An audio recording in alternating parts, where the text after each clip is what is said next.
reading, qu'est-ce qu'on vous donne au study case, au exercice de groupe, oral presentation? Trop de documents. Vous ne savez pas tous les lire. Si vous n'êtes pas capable, et là la commission, etc., le Parlement, tout le monde propose tout un set de formations, si vous n'êtes pas capable de lire vite, vous n'allez mentionner dans votre rapport, présentation, etc., que certains éléments, parce que vous n'avez pas lu assez vite et vous n'avez pas pris en compte l'ensemble des documents. Donc vous voyez comment c'est une recherche de compétences. Vous allez vous rendre compte qu'il y a des choses qui vous manquent parce que ce n'est pas possible de le faire dans le temps qui est donné, avec votre rythme à vous de lecture. Puisque la compétence demande d'analyser tous les documents, d'avoir une vision globale, et que vous lisez trop lentement, il est temps de commencer à apprendre à lire vite. Sinon, de nouveau, ça ne va pas être possible. Donc voilà, c'est comme ça qu'on avance. Les compétences vont faire émerger certaines choses qui sont essentielles pour passer ce concours. Autre chose, vous devez utiliser effectivement pour l'analyse, pas votre intuition, mais un jugement objectif.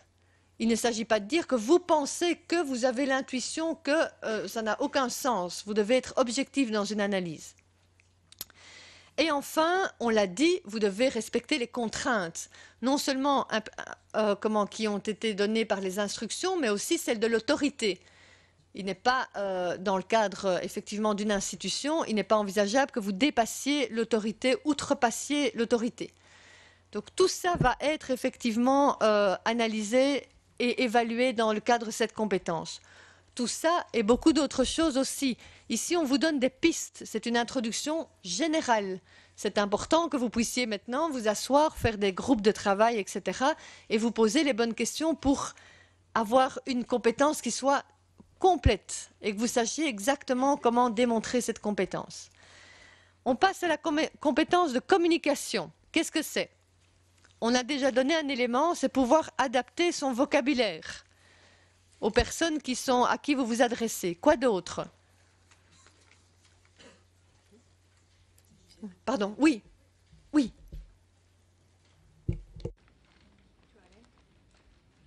To identify whom you're addressing to, what would you do you want to say, how, also the usual W question should be identified in the first stage and then tailor-made the message. Ok, donc ce qu'on a dit, c'est qu'il fallait effectivement identifier les personnes à qui on s'adressait. Il faut effectivement bien savoir quel est le message qu'on veut faire passer, parce que ça aussi c'est important, hein. Vous allez le voir dans l'acte de candidature, moi je dis des choses qui sont fabuleuses. Et on me dit après, ah oui mais c'est pas ça que je voulais dire, ou oui je voulais plutôt dire ça, sauf que c'est pas ça qui est écrit. Donc, savoir exactement ce qu'on veut faire passer comme message et prendre en considération les personnes à qui on s'adresse. Oui.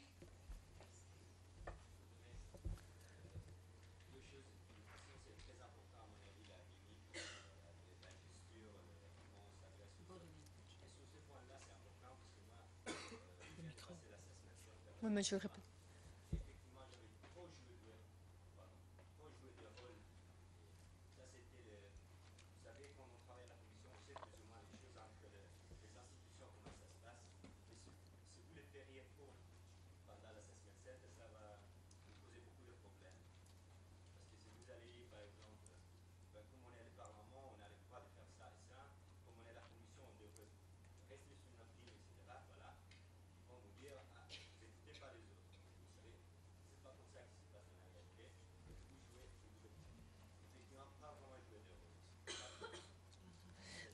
Donc vous permettez, je répète cette première remarque. Donc un tout grand merci parce que quelqu'un partage ici son expérience de l'Assessment Center qu'il a déjà passé. Donc ça c'est vraiment précieux. Alors je vais essayer de répondre à tout ça. La personne, votre collègue ici parle du fait qu'il est important de bien maîtriser le body language. Donc ça c'est essentiel, hein. Vous devez absolument demander à tous les gens qui vous aiment bien, parce que ceux qui ne vous aiment pas, ils vont être méchants. Tous ceux qui vous aiment bien, comment est-ce que vous passez? Est-ce que vous êtes quelqu'un de souriant? Parfois, on croit qu'on sourit beaucoup et ce n'est pas vraiment le cas. Est-ce que vous parlez beaucoup avec les mains comme moi ou pas? Parce que quand on parle trop avec les mains, on finit par regarder les mains et on n'écoute plus le message qui est en train de passer. Donc, tout ça, c'est important. Vous devez absolument vous évaluer sur le body language. Il y a des gens à qui, quand on pose une question, ils lèvent les yeux au ciel. Et donc, on regarde aussi en haut pour voir si la réponse est quelque part sur le plafond. Donc, voilà. on a chacun des réactions comme ça. Donc c'est important de savoir. Ça, c'est la première chose que votre collègue a dit. La deuxième chose, et qui est essentielle, c'est que vous ne jouiez pas un rôle ce jour-là. Si vous jouez un rôle, vous allez droit dans le mur, parce qu'on vous évalue toujours au moins 2 fois. Donc on va savoir si c'est vous ou pas vous. Et ce qu'il disait également, c'était de dire qu'il y a des pratiques qui sont différentes d'une institution à une autre. Mais vous allez être face aussi à des gens qui ne viennent pas d'une institution. Donc essayez d'évaluer et de penser à vos compétences, pas à l'endroit d'où vous venez. Parce qu'effectivement, quelqu'un qui va se retrouver là et qui vient du secteur privé est quelqu'un qui est réellement dans la compétition la plupart du temps, ce que vous n'êtes pas. Donc vous allez vous retrouver effectivement en présence de personnes dont les compétences sont évaluées de manière très différente. Donc le meilleur conseil que je puisse donner, c'est soyez vous-même. Mais il faut être performant. Donc ayez fait un bilan de compétences avant et vous avez le temps maintenant de vous améliorer jusqu'au concours. Mais restez qui vous êtes parce que ça ne sert à rien de jouer un rôle. Vous aviez encore quelque chose à ajouter ou pas? Non? Parfait, merci beaucoup. Oui?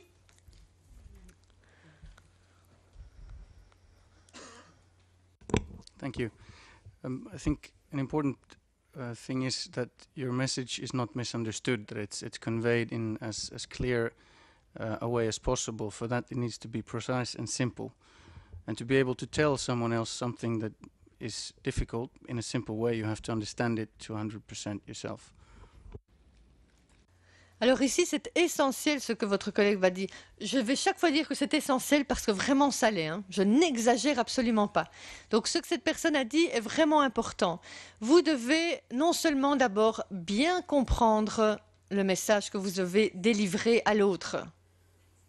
Alors c'est parfois fabuleux. Il y a des gens qui viennent vous raconter des histoires et vous vous rendez compte que cette personne ne comprend absolument pas ce qu'elle est en train de dire.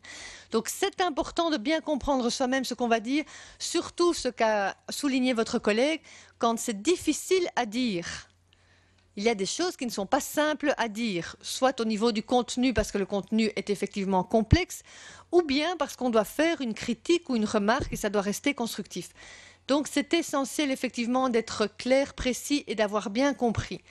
Un autre élément qui est important aussi effectivement dans la communication, c'est de vous assurer que le message est bien passé. Si vous parlez et que vous ne dites pas comme moi de temps en temps, vous n'avez pas de questions, tout le monde a bien compris, vous ne savez pas si les gens ont bien compris ce que vous venez de raconter. Donc c'est important. Ça c'est important dans la communication ceci, et c'est primordial.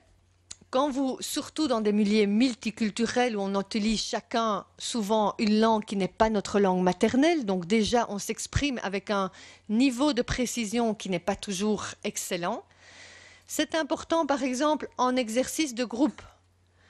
Pour montrer que vous communiquez très bien, c'est de rephraser ce que quelqu'un a dit en disant « Est-ce que c'est bien ça que vous avez voulu dire? Est-ce que j'ai bien compris si... je vous dis que blablabla. C'est essentiel. Donc, prenez tous ces petits tips parce que ça vous aide après et c'est comme ça que vous allez démontrer que vous communiquez bien. Et ça se fait tant au moment où vous faites passer un message, où vous vous rendez compte que les gens n'ont pas bien compris, vous essayez de le redire autrement, ou quand quelqu'un a parlé. Et de dire, est-ce que j'ai bien compris si vous me demandez de faire ça? Vous pouvez le faire tout le temps, hein, à la présentation orale, quand on vous pose une question, vous pouvez rephraser ce que les gens ont dit. C'est essentiel en communication. Merci beaucoup. Oui.